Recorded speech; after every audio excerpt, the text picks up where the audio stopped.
Hello dears, তোমরা কেমন আছো? আজকে আমি আবার একটা নতুন ব্লগ নিয়ে চলে আসলাম। হ্যাঁ, অনেক দিন পর আসলাম। আর প্রতিবারই বলি হয়তো যে আমি প্রত্যেক দিন ব্লগ দেওয়ার চেষ্টা করব, কিন্তু সেটা আর হয়ে ওঠে না, কেন বাড়ির পরিস্থিতি আমাদের খুবই খারাপ। কেননা দিদা মানে একটুখানি খারাপ, শরীর টরীর সব খারাপ টারাপ যাচ্ছে, এইরকম দেখাশোনা করতে গিয়ে আর মন মেজাজ ঠিক থাকছে না বলে কোনো ব্লগ ভিডিও কিন্তু পোস্ট করা হচ্ছে না। তো যাই হোক, আজকে চলে এসেছিলাম ঠাকুর ঘরে। ঠাকুর ঘরটা একটু পরিষ্কার পরিচ্ছন্ন করব। আর এতদিন তো দিদাই পুজো দিত, তো দিদা এখন একটু অসুস্থ, সেই জন্য দিদা পুজো দিতে পারছে না। আর তাই ভাবছি যে আমি একটু ঠাকুর ঘরটা সব কিছু দেখে শুনে নেব।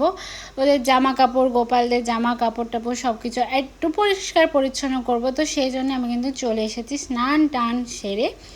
এখন ঠাকুরের জিনিসপত্র কোথায় কি রাখা আছে, কি রাখা আছে, কেমন কি জামা কাপড় আছে, আর সব কিছু আমি চেঞ্জ করব।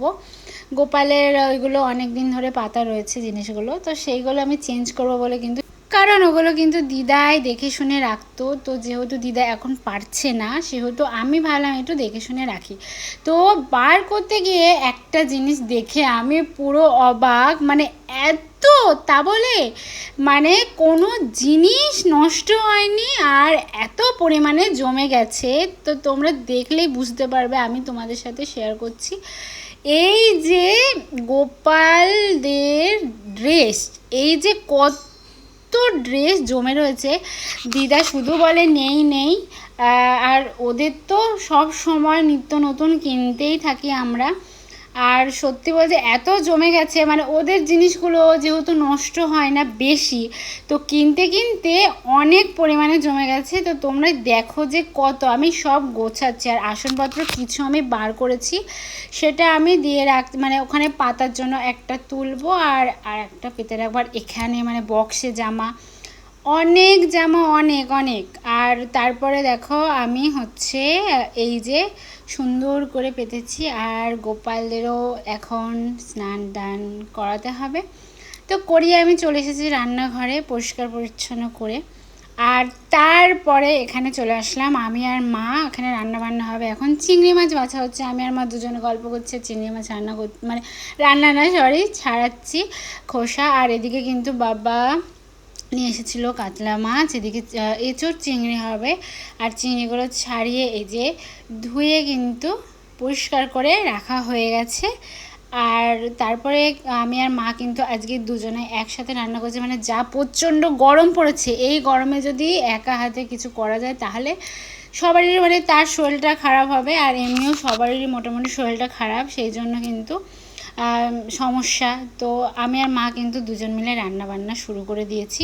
আর আজকে আজকে কি কি মেনু হয়েছে সেটাই তোমাদের সাথে শেয়ার করব। আর তোমরা এই গরমে খেয়ে কীভাবে রয়েছো, আর কতটা পরিমাণ মানে গরম পড়ছে তো বুঝতেই পারছি। সবাই সুস্থ থাকো। আর এই যে এখন কিন্তু মাছ ভাজা হচ্ছে। গরমে তো আমার একদম কাহিল অবস্থা, গরমে আর কিচ্ছু ভাবা যাচ্ছে না। আর সত্যি কথা বলতে গরমে মানুষ এত পরিমাণে গরম পড়ছে, গরমে মানুষের প্রত্যেকের শরীর খারাপ হচ্ছে, ভালো মানুষও অসুস্থ হয়ে পড়ছে। আর যাদের এমনি একটা সমস্যা আছে তাদের তো তাদের মানে কোনো কথা বলাই যাবে না।